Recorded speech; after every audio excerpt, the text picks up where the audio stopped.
আমাদের প্রতি কেউ অন্যায় করলে বেশিরভাগ ক্ষেত্রে দেখা যায় আমরা তার বিচার কবে হবে, কেন বিচার হচ্ছে না, এই আর কতদিন, এইসব ভেবে না নিজেকে আরও আমি বলবো দিশেহারা করে ফেলি, নিজের ভেতরটায় আরও অনেকটা ক্ষোভের আগুন জ্বালিয়ে ফেলি, এবং দেখা যায় যে ওর বিচার কবে হবে সেটার দিকে তাকাতে গিয়ে আমি আর আমার নিজের দিকে তাকাইতে ভুলে যাই।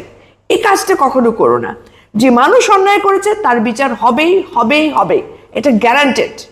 কিন্তু ওই বিচারের ভার আমি কবে আল্লাহ বিচার করবেন সেদিকে না তাকিয়ে আল্লাহর উপর ছেড়ে দিয়ে, সময়ের উপর ছেড়ে দিয়ে আমি আমাকে সময় দিই, আমি সেই সময়টুকু আমার নিজের ভালো কোনো কাজে লাগাই। এটা কিন্তু সবচাইতে বড় বিচক্ষণতা। সবসময় মনে রেখো, কবে হবে বললেই কিন্তু তা হয় না।